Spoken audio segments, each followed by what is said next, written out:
Luego sería luxación. Luego ¿cuál? Traición. Prevención. Después tracción y termina en la. No puedes hacer la prevención con un force si es que no has luxado la pieza, porque si no se te puede fracturar. Pero nosotros vamos a ver ahora algunas técnicas para extracciones dentales que son mucho más complejas, ¿no? Los pasos que hemos visto en la secuencia, tanto para extracciones de procedimientos quirúrgicos simples o complejos, pero cuando son piezas dentales ya más complejas, van a involucrar otro tipo de técnicas. Bien, vamos a ver la secuencia operatoria y también cómo vamos a abordar quirúrgicamente esta clase.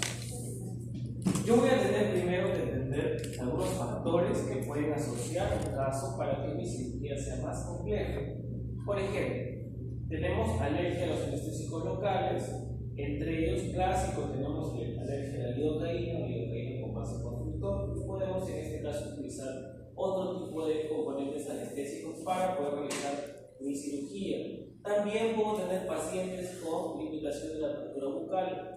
No necesariamente que tengan un trismo, pero pueden tener una atrofia condilar o algún tipo de inconveniente a nivel de los cóndilos que me va a impedir hacer una correcta apertura. Y el promedio, más o menos, de una apertura correcta, ¿cuánto era? 4 a 5 centímetros, ¿no? El promedio. Trastornos de ritmo cardíaco también, o cardiopatías isquémicas, en este caso problemas del corazón, porque yo voy a utilizar agentes anestésicos que pueden provocar, si uso un vasoconstrictor, que pueden provocar el nivel de la presión del paciente, aumentar, ¿no? Aumentar porque va a enterar o cerrar los vasos sanguíneos. También podemos tener algunos pacientes que puedan tener Parkinson, y esos pacientes son un poco más incómodos para poder trabajar. Esa mandíbula tiembla, no más que sus propias manos cuando están haciendo la extracción. Entonces es mejor trabajar con asistenta, con un instrumentista, alguien que pueda estabilizar la mandíbula para poder hacer la extracción, porque en este caso vamos a tener pacientes con mandíbulas mucho más delgadas, mucho más propensas a luxarse. Luego también podemos tener algunos pacientes que tengan fobias, que es clásico no solamente a las agujas, ¿no? Sino también a nosotros mismos, o no sé si entre ustedes cuando han practicado automáticamente tienen un reflejo nauseoso cuando ya están colocando las manos en la boca. ¿Qué les ha pasado todavía cuando practican ustedes? ¿No? Colocan el espejo o están colocando el sutura y el paciente empieza a tener arcadas, ¿no? Es más incómodo para poder trabajar, o paciente con problemas psicológicos, en este caso es mejor trabajar con el psiquiatra o trabajar en este caso con el psicólogo, porque algunos pacientes vienen ya sedados o medicados para poder hacer el tratamiento. Nosotros no podemos negarle la atención a nadie. ¿Qué pasa si viene el paciente, por ejemplo, con esquizofrenia, ¿no? ¿Qué hace? Cierra la puerta. Para empezar, todo paciente con problemas psicológicos debería estar ya tratado, debería estar medicado. Entonces, si se medican a esos pacientes, se hace interconsulta con el psiquiatra tratante, porque el psicólogo no receta fármacos, solamente el psiquiatra. Y podemos ya trabajar de una manera más tranquila, ¿no? Bien. Otro tipo de inconvenientes, vimos también algunos casos donde trabajamos exodosis múltiples. Podemos hacerla por cuadrantes, ¿no? O podemos hacerlo también por maxilares. Yo puedo extraer todas las piezas o remanentes radiculares, piezas en mal estado de la parte superior, y luego de una semana trabajar la parte inferior. Porque recordemos que voy a tener que hacer una cirugía bastante cruenta, ¿no? Va a ser bastante doloroso para el paciente. Estos pacientes tienen que utilizar también una prótesis inmediata para poder trabajar. ¿Cuál es exostosis? Por ejemplo, ¿cómo se llama esta lesión? No es una lesión, pero ¿cómo se llama esto acá? Un torus, ¿no? Un torus mandibular. También tenemos torus palatino, pero ¿qué es el torus? Ya es hueso, pero algo más. ¿Cómo lo describes? Una proliferación ósea, una exostosis, no es tejido óseo, que es benigno, maligno. Es benigno, no causa ninguna lesión, pero vamos a tener también algunos casos donde algunos pacientes con exostosis tienen también inconvenientes, o nosotros tenemos inconvenientes con los pacientes para trabajar, por ejemplo, la toma de radiografías. Ustedes han tomado radiografías entre ustedes, y cuando se colocan las placas en piso de boca, es bastante incómodo para poder trabajar. Otro. La alveoloplastía, por ejemplo, ¿qué es la alveoloplastía? ¿Qué tiene por alveoloplastía? Tenta, por favor. ¿Qué tiene por alveoloplastía post-extracción? Es terminoplastía, ¿no?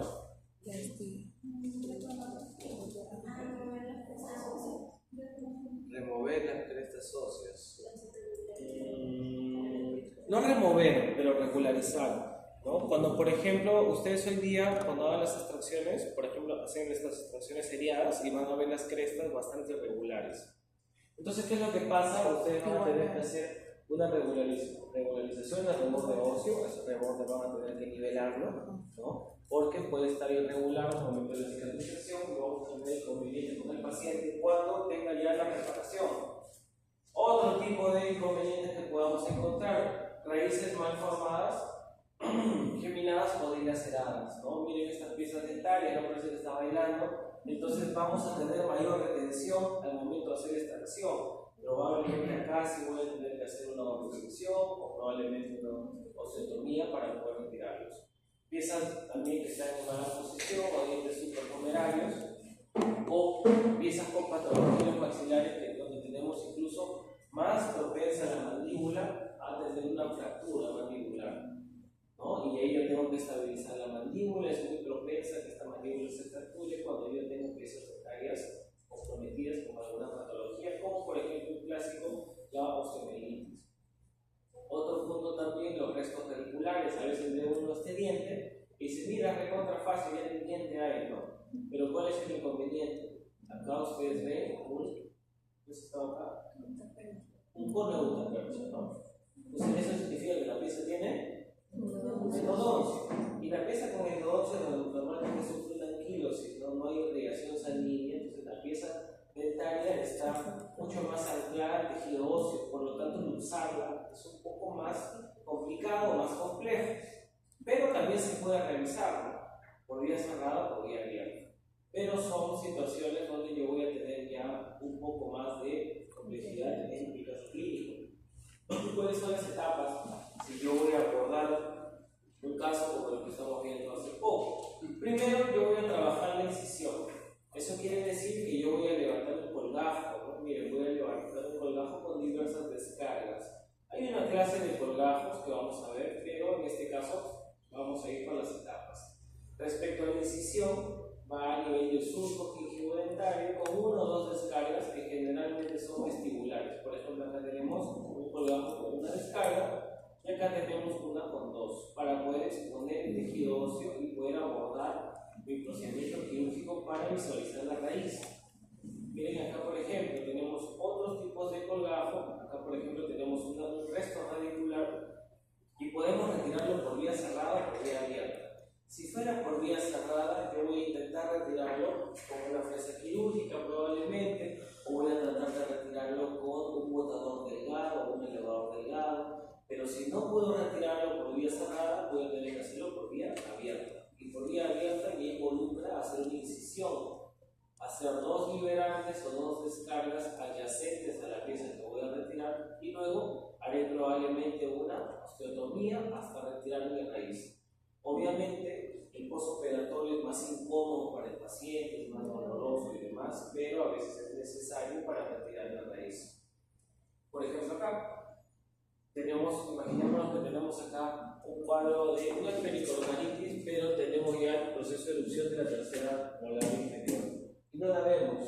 Le tomamos una panorámica y vemos que la tercera molar se encuentra impactando de repente la segunda, se encuentra en proceso de erupción.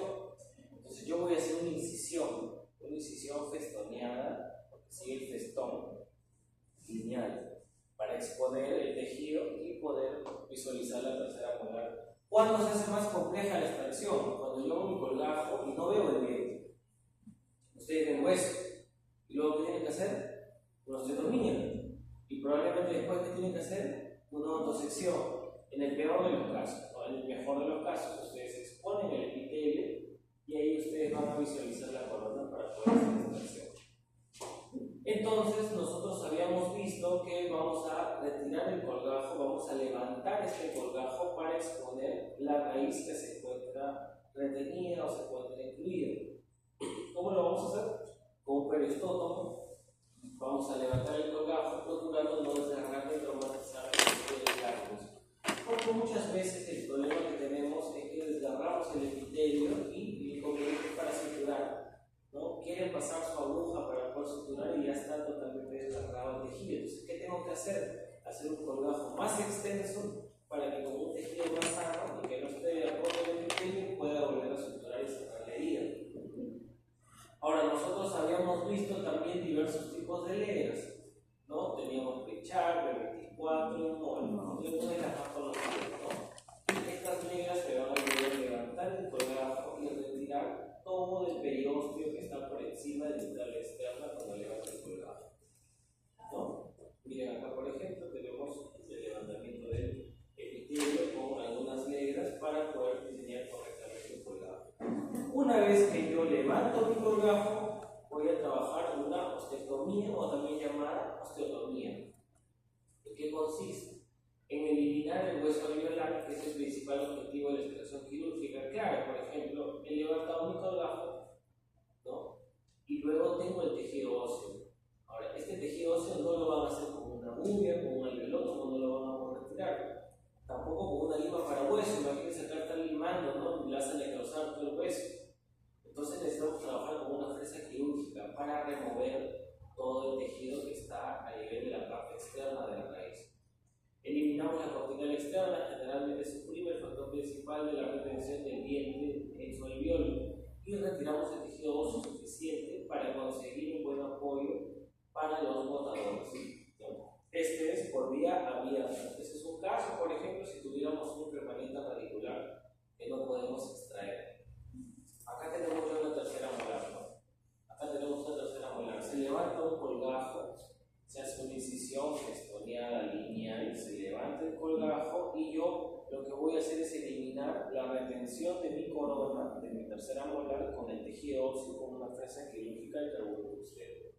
La voy a retirar. Hay diversas maneras. Acá se ve bonito, ¿no? Uno expone el epitelio y se ve bonito, ¿no? Vamos a hacer unas perforaciones, ¿no? Y le eliminamos la retención, pero no, normalmente hay sangrado, como hemos visto, por ejemplo, en la clase pasada, que podíamos tener también un paro de hemorragia, que podemos utilizar, por ejemplo, si dañamos un vaso de un calibre bastante grande. Ustedes han estado atentos, pero no han estado durmiendo. ¿Qué es lo que pueden hacer?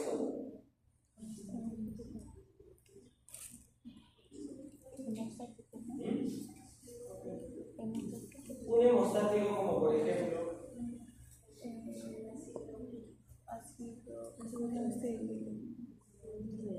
por eso que vamos a hacer una evaluación en la siguiente clase. Nada, tú pones tu esponja de colágeno y van a dar ahí en la sangre. Hay que recordar que la esponja de colágeno no es para calmar tu hemorragia o solucionar tu hemorragia. La esponja de colágeno es para mejorar la cicatrización del alveolo.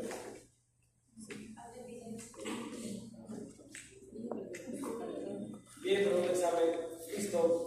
Entonces acá podemos tener diversos tipos de osteotomías o ostectomías, ¿no? Miren, se hacen perforaciones a nivel del tejido óseo luego de haber levantado el colgajo. ¿Por qué? Porque al yo retirar todo este epitelio, ya mi pieza va a tener menos retención o va a estar menos anclada al tejido óseo. Entonces yo ya voy a poder hacer ahí ya. No voy a hacer cinepotomía ahí, no lo voy a hacer, ¿cierto? ¿Qué hay ahí de frente? Claro.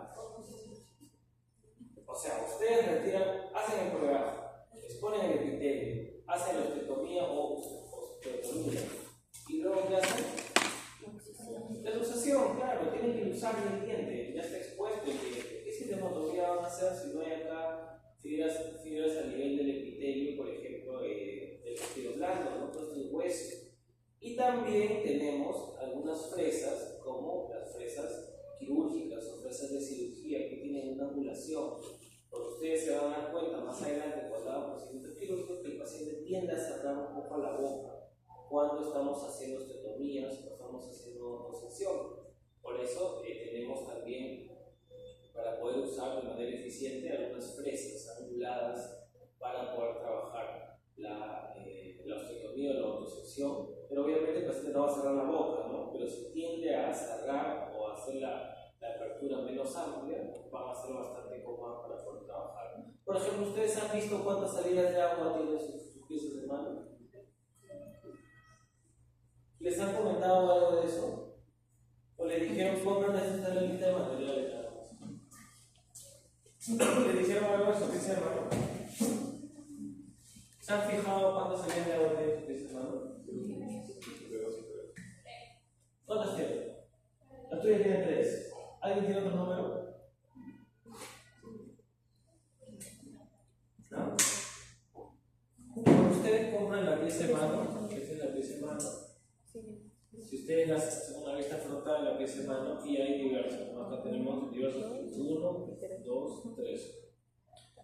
Y todas estas van a empezar a emitir agua para justamente poder trabajar mi fresa.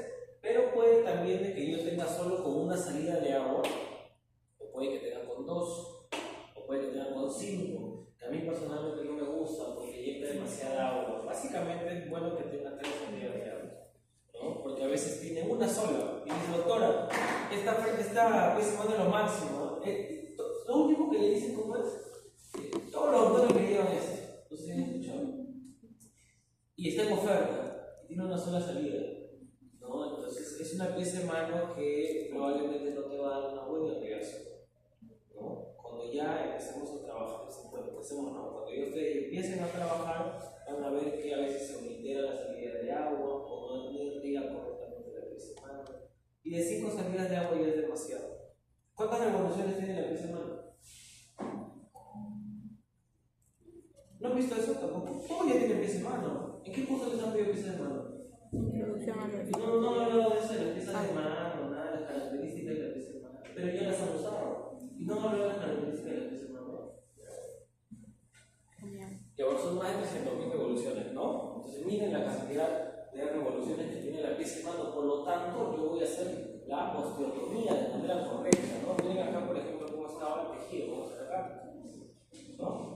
Entonces yo elimino todo el tejido óseo que va a retener la pieza dentaria que voy a usar, ¿no? Entonces voy a eliminar todo el tejido óseo. A mí esta imagen no es mía, pero sí me parece de repente un poco exagerado, pero creo que se ve bastante bien para poder ilustrar lo que estoy explicando. Y acá, miren, ingresa su botador, tranquilo, vamos a poder hacer la ilustración. ¿No? Ha exagerado un poco ahí el doctor, pero la idea es esa. Luego vamos a pasar por la etapa de la extracción. Para la extracción, acá por ejemplo, va a ser bien complicado que ustedes puedan colocar un forceps, ¿no? Que puedan prensar. Por eso es que es conveniente poder usar antes de prensar. Tenemos diferentes tipos de botadores. Tenemos botadores delgados, tenemos unos acá al lado que son más anchos, o tenemos también unos tipo T que les van a pedir más adelante.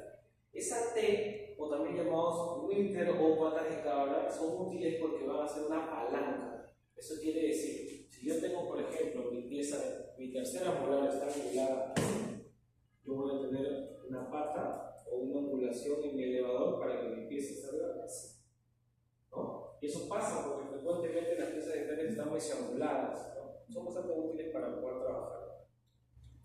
Bien, extracciones quirúrgicas de restos radiculares.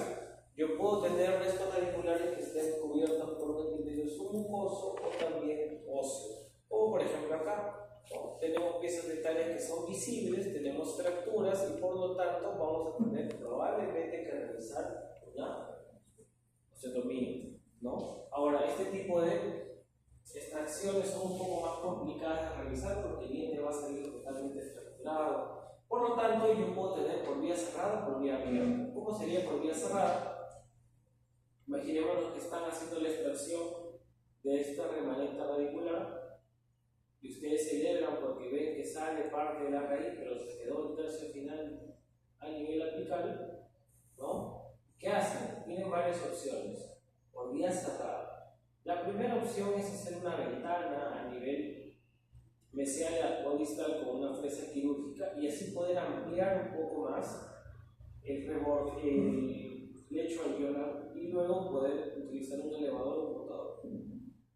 Obviamente tienen que utilizar algo bastante delgado para que puedan usar el tercio final y lo puedan extraer. Llega acá también, por ejemplo, los restos radiculares que se han quedado en el alveolo posterior a la extracción y podemos retirarlo con un botador bastante delgado. Otro tipo de técnicas que también se sugieren es utilizar limas de endodoncia. No sé si han visto todos las limas de endodoncia, más o menos. Sí, en algún curso lo han visto, lo han escuchado. Lo han escuchado. Cuando se retira el tejido pulpar, se usan limas de endodoncia. Entonces, para yo poder retirar un resto radicular, voy a tener que trabajar con una lima más o menos gruesa, de repente una lima 80. Porque si ustedes trabajan con limas delgadas, se puede fracturar y se queda la raíz y se queda la lima. ¿No? Pueden hacerlo un poco más complejo.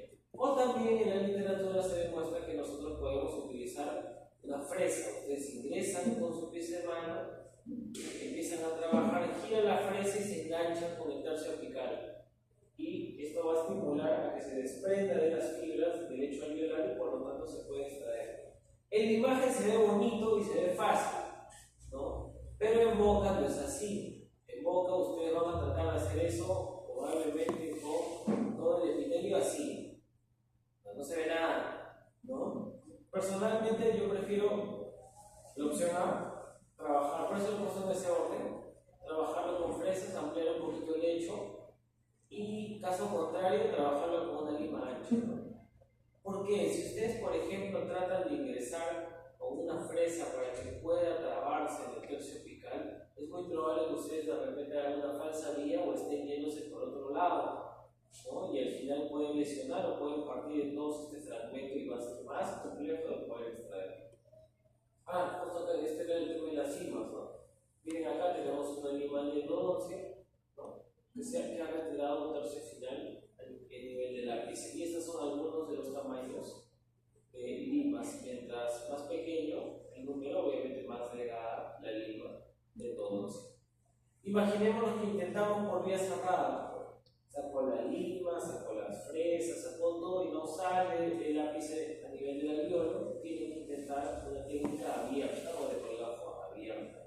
¿Eso qué quiere decir? Que vamos a hacer lo que hemos visto en la primera parte de la clase. Se va a levantar un colgajo, se va a hacer una osteotomía o ostectomía y se va a retirar toda la pieza dentaria. Hay dos maneras, una más conservadora que la otra.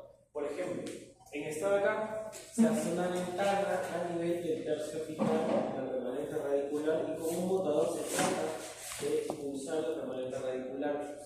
Y la otra viene a ser una ostectomía donde ustedes toda la longitud de la pieza que se ha retenido van a hacer ahí un desgaste con la fresa y ustedes posteriormente van a hacer extracción. Miren, por ejemplo, acá podemos tener restos radiculares que no se vean, entonces involucran un pequeño colgajo, porque no veo absolutamente nada. ¿Y cuál es el error acá? Probablemente no hizo una extracción y le dejó un pedazo de raíz.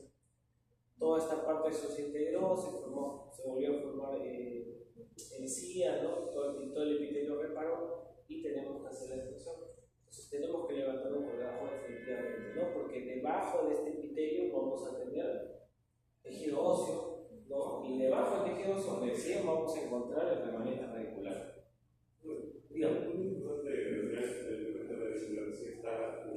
Ya. Esa es una buena pregunta. Imaginémonos que nosotros tenemos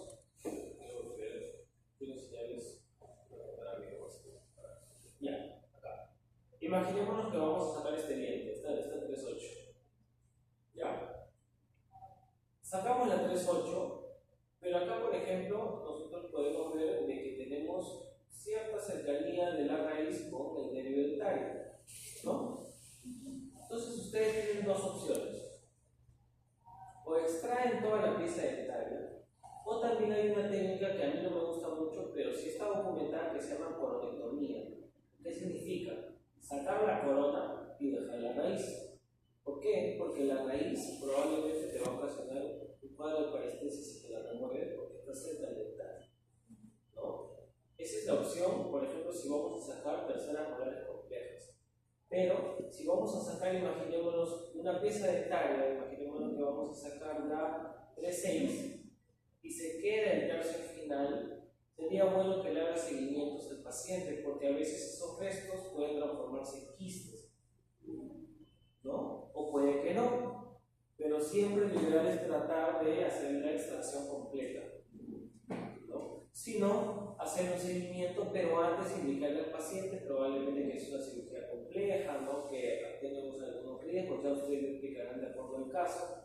Pero la otra opción sería eso, hacer una coronectomía, sacar la corona, dejar la raíz y hacer un seguimiento al paciente. Sí, puede quedar ahí para siempre, de repente nunca hace una lesión y no hay ningún problema. Depende, ¿no? Hay que recordar, por ejemplo, imagínense este diente. ¿Crees que este diente va a tener infección? No, ¿por qué? Porque está dentro de todo el tejido óseo, no está en boca. ¿Cuándo está en boca? Cuando tenemos un caso como este. ¿Recuerdan el término pericoronaritis? Ok, vamos a ver una foto como esta. Como esta, ¿no? Acá, este diente, bueno, acá no en la foto, pero estos dientes normalmente tienen caries, acá ya han hecho una bolsa periodontal, tienen gran cantidad de bacterias. Pero ¿qué pasa si este diente no lo ves? ¿Qué pasa si el diente está impactando y es infraóseo? Puedes retirar la corona y dejar la raíz, porque teóricamente ahí no vas a tener infección, porque estás retirando la pieza entera porque el paciente presenta una inflamación o presenta de repente un dolor. Pero es diferente el cuadro, ¿no? Cada cuadro es totalmente distinto, pero teóricamente no te debería ocasionar una infección. Pero siempre se busca sacar toda la pieza dentaria de manera íntegra, ¿no? Para no estar con ese dilema del seguimiento al paciente posteriormente. ¿Sí?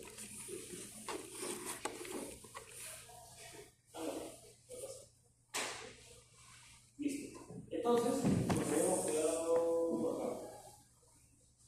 Podemos realizar algunas ventanas, ¿no? Miren, por ejemplo, acá, para no hacer todo el defecto óseo, es una ventana, como la ventana de White, para poder extraer la permanente radicular. Esta imagen representa esta técnica de acá, ¿no? Miren, acá se ve bonito, ¿no? Huequito, no pequeño, a nivel de lápiz. Pero el doctor obviamente ha tenido que exagerar un poco porque nosotros lo trabajamos de acuerdo a referencias. Entonces se hace el defecto óseo, se hace la ventana y con un botador se empuja el resto radicular para que el alveolo se pueda extraer.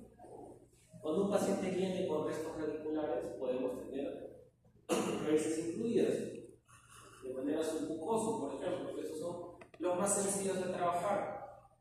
Ven acá, no es una infección, ¿no? Tenemos restos radiculares que se han quedado ahí o han dejado las piezas dentarias, pues la pieza dentaria que ha tenido un tratamiento de endodoncia, no se ha rehabilitado y por lo tanto se empezó a destruir esa corona y de sí ha cubierto todo el remanente radicular, porque la pedagogía es esta.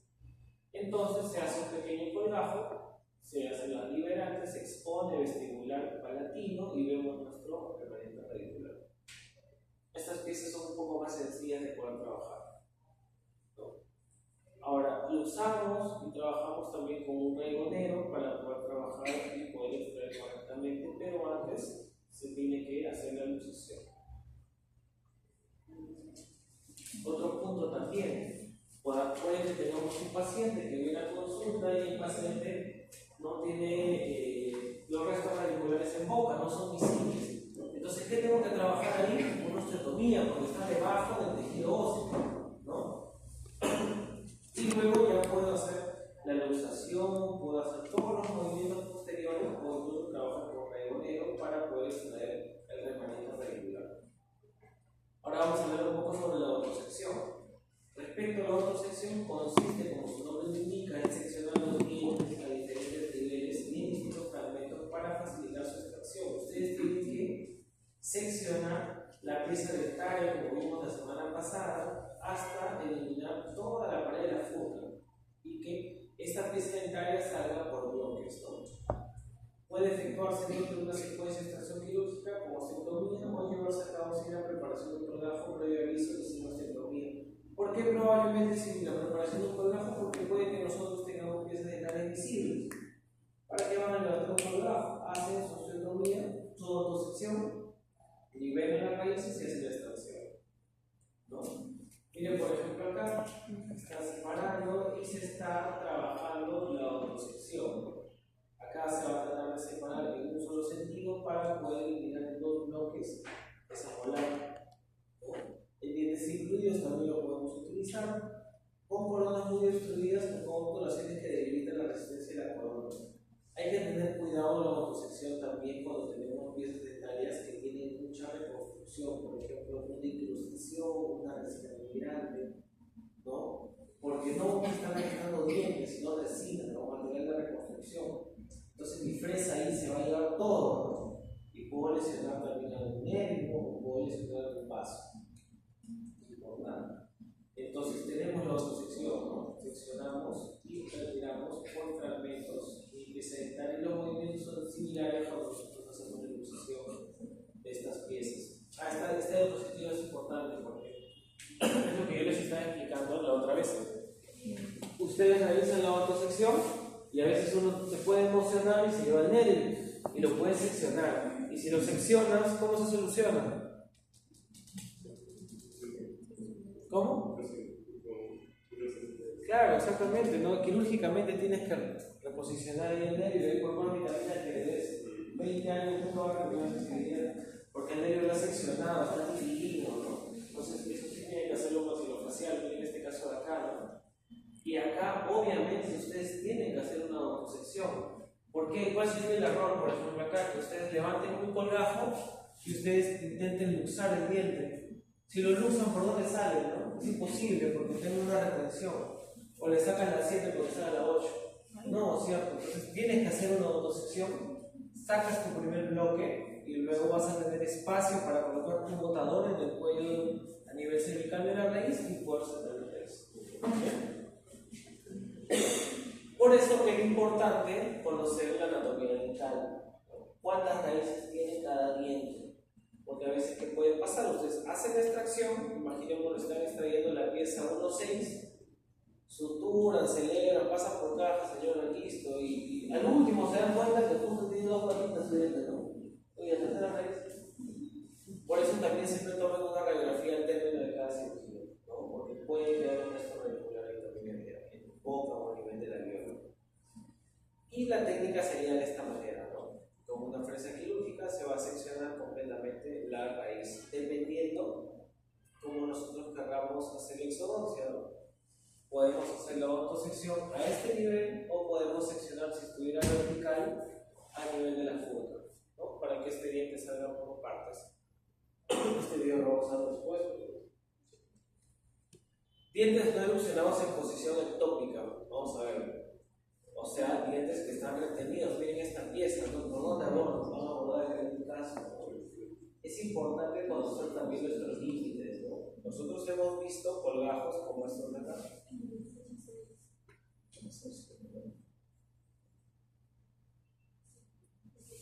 Como este.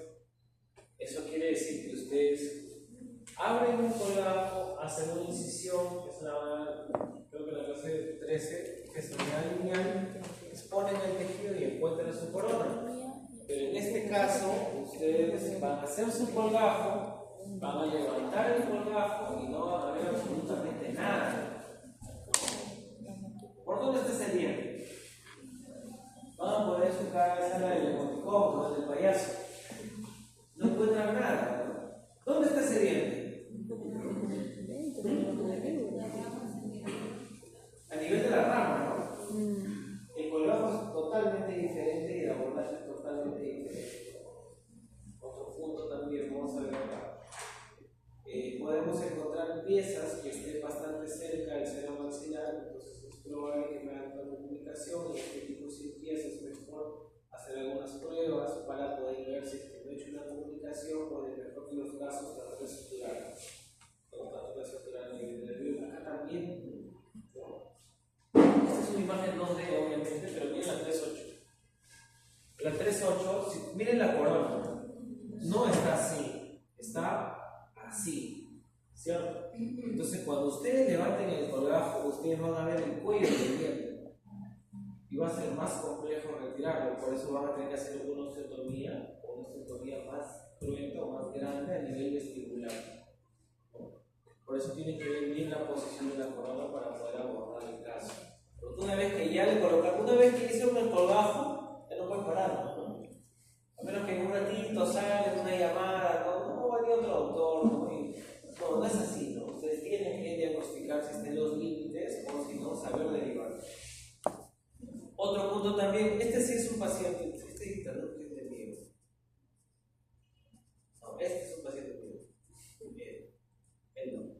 Miren acá, por ejemplo, este cuadrante, ¿no? Miren la cantidad de molares que tiene, ¿no? Primera, tenemos una segunda, una tercera, tenemos también un supernumerario, no se denomina cuarta molar, pero un supernumerario, ¿no? Entonces, obviamente vamos a tener apiñamiento en este cuadrante porque no permite un correcto posicionamiento de los tipos esos dientes supernumerarios. Otro punto, miren acá, por ejemplo, tenemos, ¿qué piezas son? 3, 1, 3. ¿Cuáles? 1, 3 y 2, 3. Son caninos. Caninos, ¿no? Tenemos caninos. Miren, por ejemplo, acá. Central, lateral, deciduo. Igual acá, central, lateral, deciduo.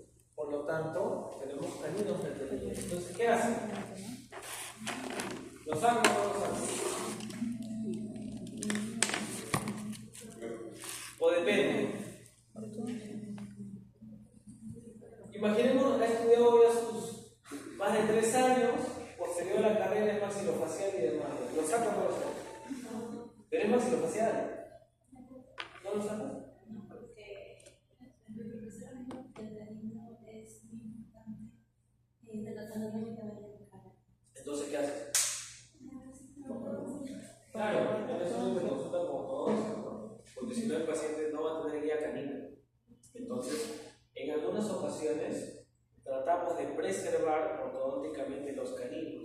Hay casos donde tu canino no necesariamente está así, sino está totalmente invertido de la zona más posterior, lamentablemente ahí se está. Pero si el ortodoncista te indica que lo puede traccionar, no hay ningún problema, porque acá recuerda que le han provocado una reabsorción radicular en los dientes anteriores. Bien. Miren, esta diapositiva también la hemos visto antes, ¿no? Puede ocasionar la absorción en la pared distal de la segunda molar. Entonces acá ustedes van a levantar un colgajo, probablemente van a hacer una autosección para sacar la corona y luego la raíz. ¿Bien?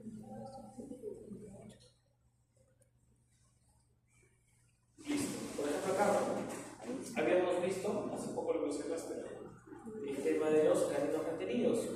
Nosotros podemos también salvar los caninos ortodónticamente, no todo se extrae.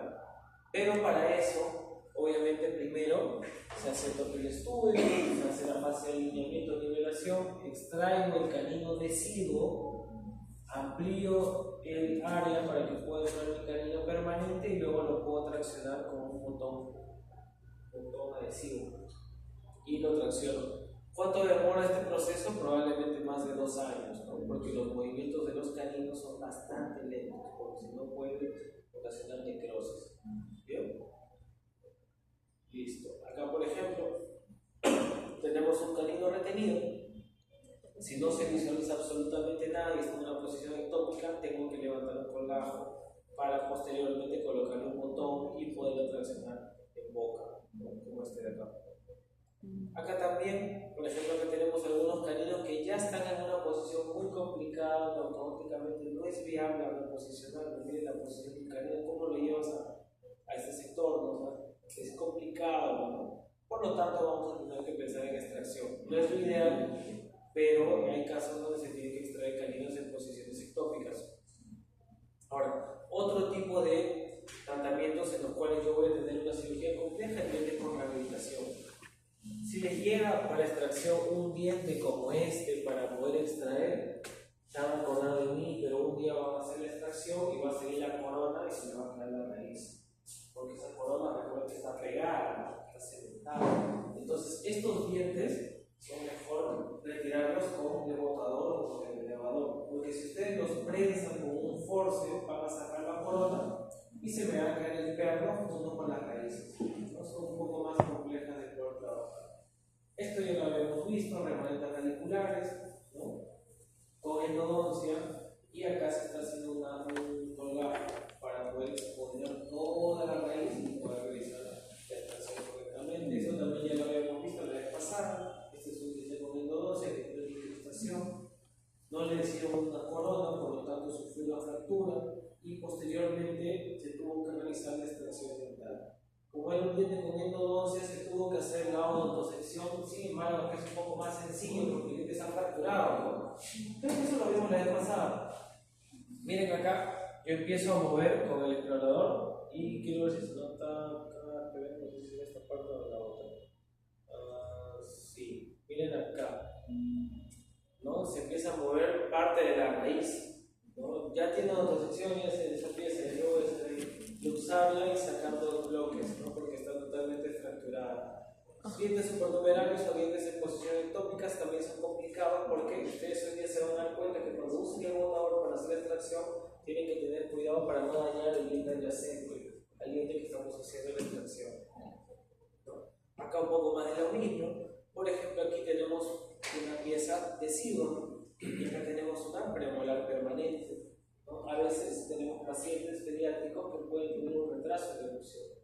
Necesitamos hacer extracciones de dientes deciduos y tenemos que tener cuidado para no lesionar nuestras premolares o nuestros dientes permanentes. ¿Bien? ¿Alguna consulta, alguna duda? ¿Todo bien? ¿Todo bien? Listo, entonces, en resumen, la próxima semana esperemos que tengamos clase. Si no las tenemos, las virtualizamos y la semana que entra les tomo una evaluación para que esas incluyan a la